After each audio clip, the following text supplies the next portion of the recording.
Charla esta noche que voy a dar se llama Expulsando el demonio, espiritualidad afrocaribeña en la poesía de Plácido. Y esta charla es una parte de un proyecto mucho más grande de un libro que se llama Cuban Literature in the Age of Black Insurrection, Manzano Plácido and Manzano Plácido and Afro-Latino Religion. Lo siento, ya hablando en inglés.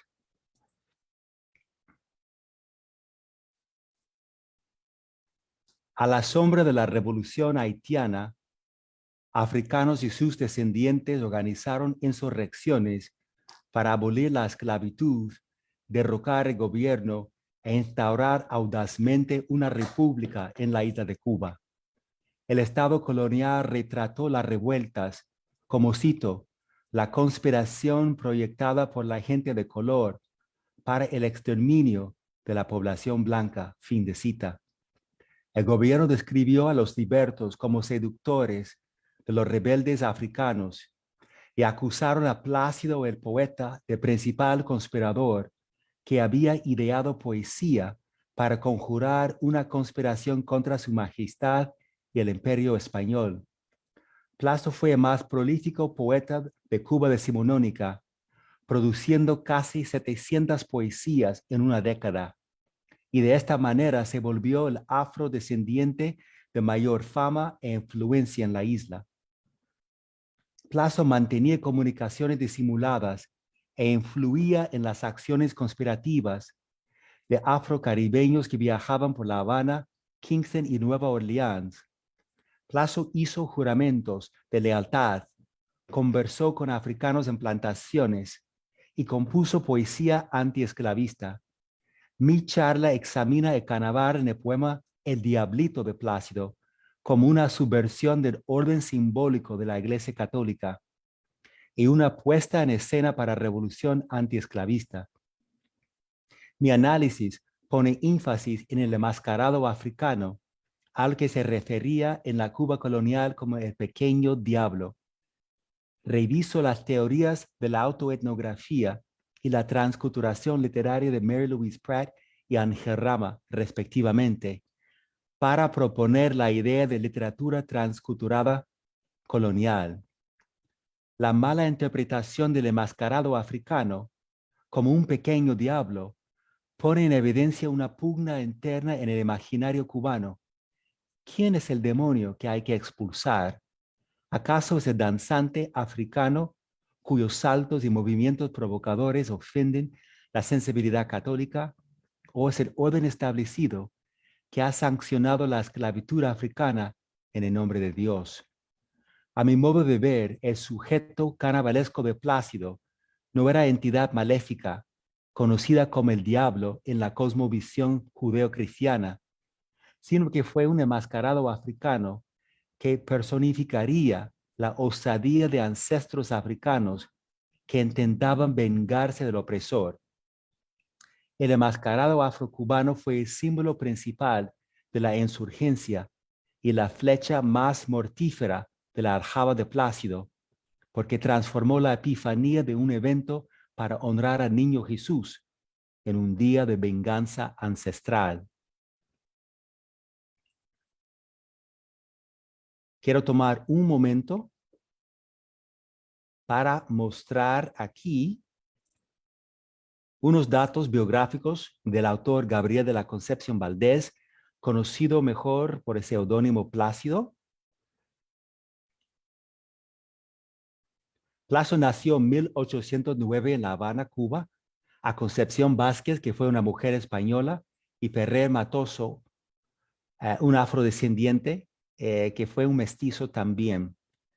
Fue abandonado en un orfanato y fue criado por su abuela negra. Y tenemos que poner énfasis en los cuidados que le dio la abuela negra en La Habana, Cuba, ya que fue eso su primera socialización. Plácido empezó a publicar literatura en 1834, introduciendo ideas emancipatorias con el poema La sombra de Padilla. Luego a ser el poeta más prolífico, llegó a ser el poeta más prolífico en la Cuba decimonónica. Publicó más poesías hasta de José María Heredia. Plazo se integró al movimiento antiesclavista de 1844 y fue uno de sus dirigentes, y fue condenado a la muerte por el Estado colonial en 1844 como el cabecilla de movimiento para exterminar la población blanca. La literatura colonial transculturada es una proposición teórica para examinar escritos autoetnográficos como textos que están situados en la periferia, pero al mismo tiempo son aceptables dentro de la ciudad letrada. La literatura colonial transculturada adapta simbología hispano-católica y tropos neoclásicos y de romanticismo para hacer visible un sujeto cultural afro-latino, o sea, lo que Stephen Pamier ha designado como, cito, un modo culturalmente específico de producción epistemológica, fin de cita. El gobierno español denunció a 3 partidarios de insurrección, agentes británicos, reformistas blancos y mulatos y pardos libres. El Estado colonial acusó a los mulatos y pardos de seducir a los africanos sumisos y susceptibles a la maniobra. Y quiero citar del veredicto de la sentencia contra los conspiradores pardos y mulatos. Queremos decir mestizos, personas de ascendencia africana y europea, que fueron personas que fueron marcadas racialmente o racializados por su ascendencia africana. Voy a leer entonces de la sentencia. Cito: en las fincas, en los caminos y hasta en los mismos bohíos penetraban los libertos, esparciendo por todas partes sus maléficas ideas. No se ocupaban de otra cosa hacía algún tiempo. La semilla había penetrado en todas direcciones y solo faltaba la señal para dar principio al horrendo sacrificio. La penetración del subconsciente africano con doctrinas revolucionarias fue el crimen más grave del mulato y pardo libre. Esa representación del africano como un sumiso adoctrinado es tan irónica como ahistórica. Desde el principio, las fincas americanas habían utilizado conocimientos africanos para sembrar el algodón en Mississippi de los Estados Unidos, cultivar arroz en Carolina del Sur y forjar metales en el Caribe. Es decir, los conocimientos africanos, no solo la mano de obra, constituyeron uno de los fundamentos epistemológicos para la manufactura de productos de consumo en toda América. Es más, Plácido, el mulato liberto acusado de principal conspirador, había aprovechado saberes religiosos africanos para poner en marcha ese proyecto revolucionario que fue cegado en flor. En esta charla, quiero proponer que Plácido convirtió el africano enmascarado, que había sido objeto de risas, burlas y tonterías, en un agente provocador que conspiraba contra el poder establecido. El gobierno español nombró al abolicionista David Turnbull y a Luis Guigó, un inglés y haitiano respectivamente, como los que habían reclutado esa junta con ilusorias promesas de libertad. Principal entre los reclutas fue Plácido el poeta. Según el régimen español, Plácido fue de mal en peor, de prosélito en reclutador, de discípulo en cabecilla de un movimiento genocida que asumía por objetivo el exterminio de la población blanca de la isla. Su poética se basaba en conocimientos religiosos afrocubanos para invocar espíritus africanos e inculcar ideas insurgentes. Abacuá es una sociedad de iniciación exclusivamente masculina con orígenes en la región de Viejo Calabar de Nigeria y Camerún. Los africanos fundaron la primera potencia fuera de La Habana en el pueblo de Regla en 1836. Y aunque no se sabe la fecha de publicación del poema El Diablito de Plácido, Se supone que fue impreso así el año 1840, de modo que tiene parentesco con la fundación de la primera potencia de Abacuá. Plazo fue ejecutado, fue pasado por las armas el año 1844 y se fundó la primera potencia de Abacuá en 1836, de modo que poemas contemporáneos a la fundación de, de Abacuá en Cuba. Además, debemos tener en cuenta que Cabildo Carabalí, de donde viene lo Abacuá, este cabildo ya existía desde 1816 en Matanzas, Cuba. Vamos a continuar. Quiero hablar un poco más de esa sociedad de iniciación para hombres, y era específicamente para hombres negros. Eso es muy importante. Hombres de tez de color caoba, color carbón. No era para afrodescendientes de tez clara, los mulatos, queremos decirlo así. Aquí tenemos a la derecha una imagen de Ireme, del enmascarado africano al cual me refiero en esta presentación, esta charla. Presten atención que tiene algo en la mano, bueno, dos cosas en la mano, y que está mirando hacia una ventana en La Habana, y que vemos allí la esclavizadora, la dama de la casa, la esclavizadora, para ponerlo en términos francos, con su bebé y una mujer africana o afrodescendiente tras ella, que debe de ser la mujer esclavizada. Y los dos están mirando al Irime, ¿no? Y lo están interpretando a su manera. Esta presentación, mi charla va a ayudarnos a entender tal vez lo que verían esas mujeres, ¿no? Abacuá es una sociedad de iniciación exclusivamente masculina con orígenes en la región de Viejo Calabar de Nigeria y Camerún. A mí me gusta usar los mapas para poder ubicarnos. Calabar se ve aquí en Nigeria, pero está muy cerca de la frontera con Camerún. Y de allí esta fraternidad religiosa de hombres, Efik Ejakham, existía antes de llegar a Cuba. Entonces, y ahí todavía sigue existiendo. Se fundó la primera potencia de Abacuá en 1836, en regla fuera de La Habana, Cuba. El enmascarado africano de esa sociedad se llama Ireme, y entonces es un mensajero de espíritus de la ultratumba.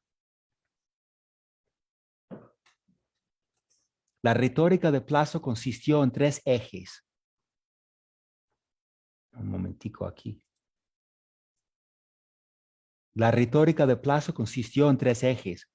La profecía, que pronosticaba la emancipación de los negros, en poemas como La profecía de Cuba a España. El cabildo africano como principio rector de movimiento y juramentos de lealtad para consolidar fidelidad a la causa. En sus poemas, El juramento, y también juró en el poema La profecía de Cuba a España. El Diablito, una fábula en versos, representa el Día de los Reyes desde dos puntos de vista contradictorios. Para algunos espectadores blancos, el carnaval es borrachera, pero para los afrodescendientes es una llamada a la acción transmitida desde el más allá. El enmascarado africano baila frente a su cabildo, de modo que sus gestos, movimientos, saltos y provocaciones al público representan la voluntad de la hermandad religiosa a la cual pertenece. Voy a citar de poema, quiero hacer eso por lo menos 2 veces, por eso nos va a servir a entender mejor el texto. Cito de Plácido, cito. Desde allí varios curiosos, cada cual por su cuadrillo, miraba los transuentes que asomaban al camino, pero como cada uno tuviese los ojos fijos y por prismas diferentes eran los objetos vistos, ninguno por todos era mirado en igual sentido, y así la desigualdad era el verdadero tipo. Burlábanse a la vez todos del caminante sencillo, porque entre muchos es fácil burlar a un solo individuo. Y aquí tengo ciertas palabras no en letra cursiva, pero con énfasis en letra negrilla, para poner énfasis en la noción de que cada uno es un curioso en el carnaval, que ha llegado con sus propios propósitos, tal vez para emborracharse, para buscar personas del mismo sexo, de sexo opuesto, lo que sea, y cada uno está leyendo el texto, ¿no? El íreme desde su propio punto de vista. Plazo introdujo el prisma como una herramienta retórica para llamar atención a la mala interpretación de cultura afrodescendiente en Cuba. Plazo incorpora el prisma como metáfora para simbolizar las múltiples interpretaciones del enmascarado africano que baila el 6 de enero. De la misma manera que los varios curiosos, cito, fin de cita, del poema, el espectador católico distorsiona el sujeto de carnaval, interpretándolo como el diablo, un ser maléfico, según la doctrina católica. Don Fernando Ortiz explica que los católicos blancos pensaban que cito, los disfraces abigarrados, saltos y cabrioles y cuernos de los enmascarados africanos representaban el diablo de la procesión del Corpus Christi en Cuba. Esa distorsión se nota en algunas descripciones contemporáneas. Ramón Mesa interpretó el Día de Reyes desde un prisma muy distinto al prisma de Plácido. Voy a citar de Ramón Mesa, pero no lo tengo aquí en las diapositivas. Cito: en el centro del corro bailaban 2 o 3 parejas, haciendo las más extravagantes contorsiones, dando saltos, volteos y pasos, a compás de agitado ritmo de los tambores. La agitación y la alegría rayaban en frenesí. A las 12 del día la diversión llegaba a su apogeo.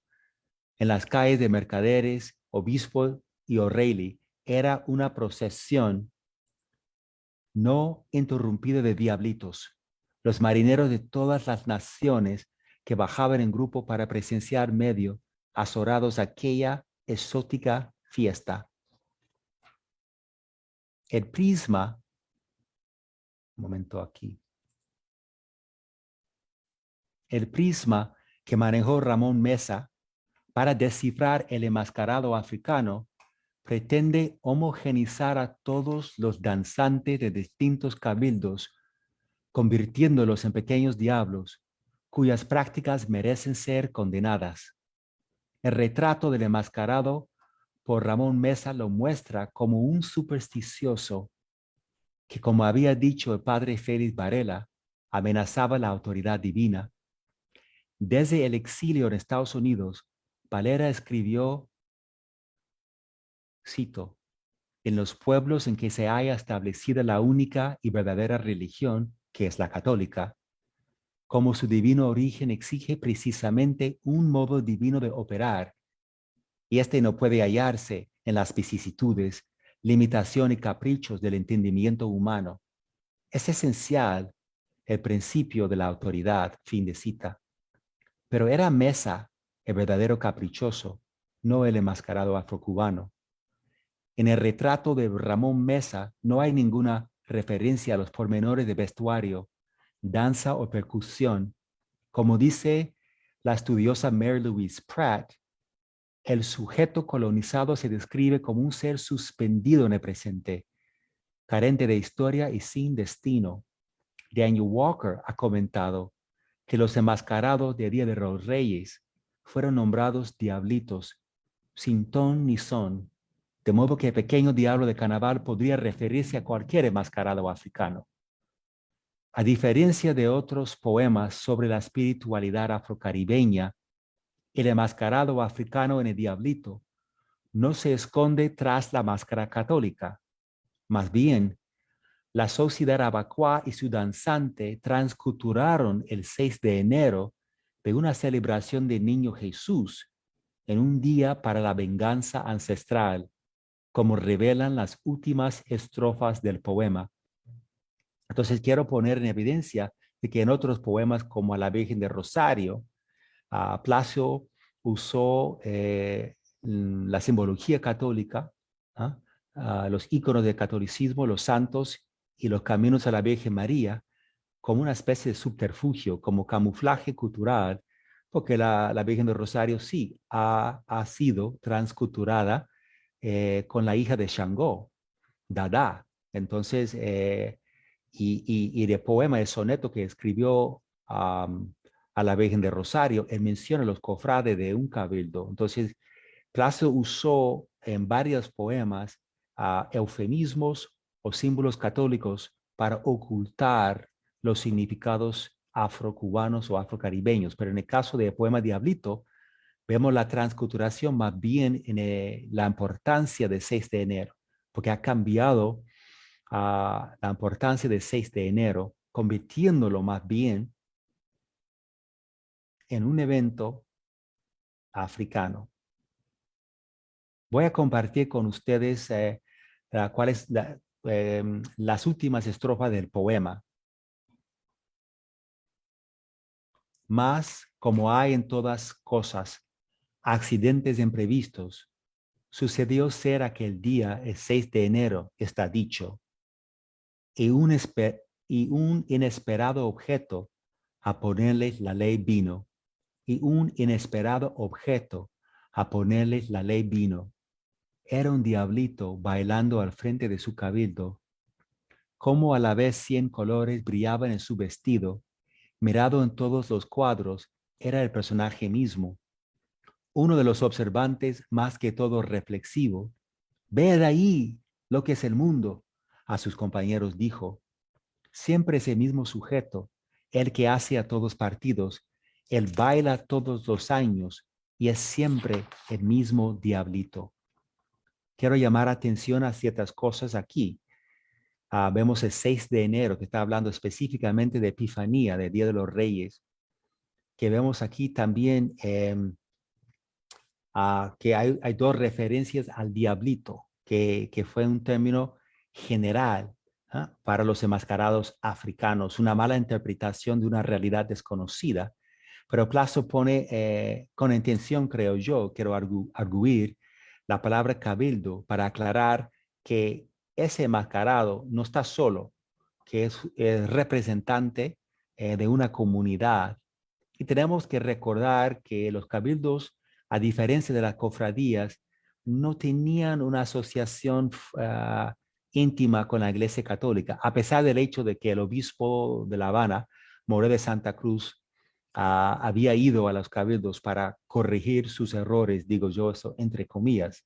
Él había, a finales del siglo XVIII, llegó con imágenes de la Virgen María y exigió que los africanos usaran esas imágenes, porque hasta la llegada del obispo de La Habana, los africanos solían usar sus propias imágenes, no escondían no tanto la identidad de los espíritus divinos, impungus o orishas.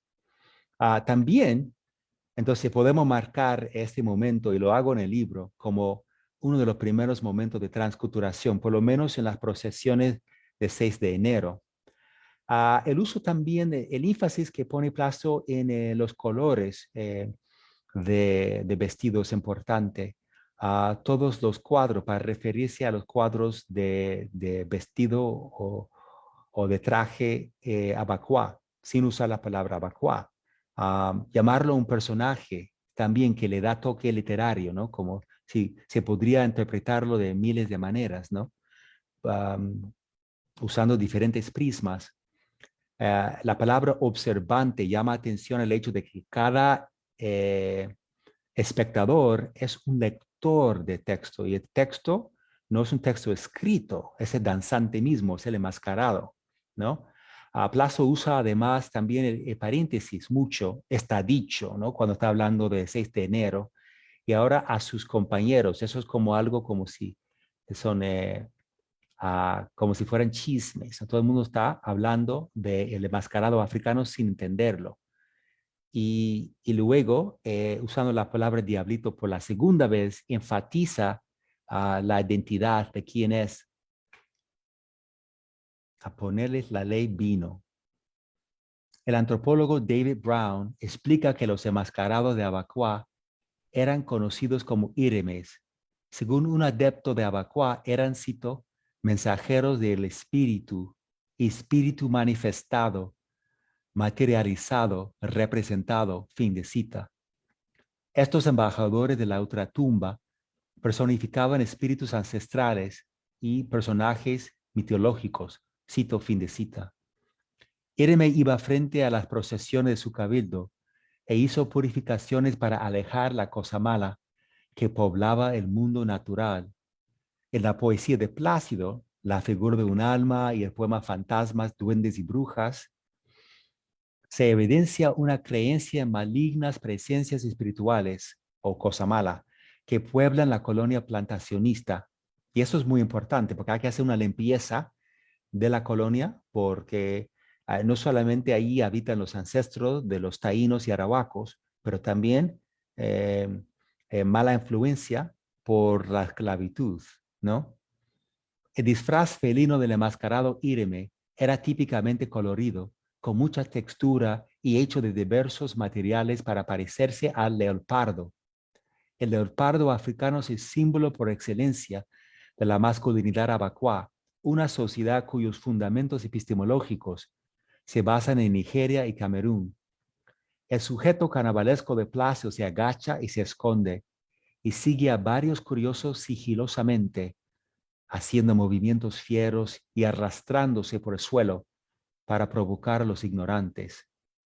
Pero como insiste el poeta, Ireme había venido, cito, a ponerles la ley, fin de cita. En esta fábula en versos, la Epifanía se transforma en una conmemoración de la espiritualidad afrocaribeña, descentrando el niño Jesús. De hecho, no se menciona a Jesucristo en absoluto. El enmascarado que baila se convierte en el punto focal del acto público. Por lo tanto, el poema deconstruye el propósito oficial de la celebración, transculturando el carnaval para cumplir con los objetivos del enmascarado, expulsar el demonio. Aunque el enmascarado africano es un caminante sencillo en las palabras de Plácido, su danza no es un acto de voluntad propia, ya que representa a los mensajeros espirituales, para usar el lenguaje del adepto de Abacuá, de los antepasados desaparecidos que hace mucho tiempo emana en un espacio social colectivo. Gracias.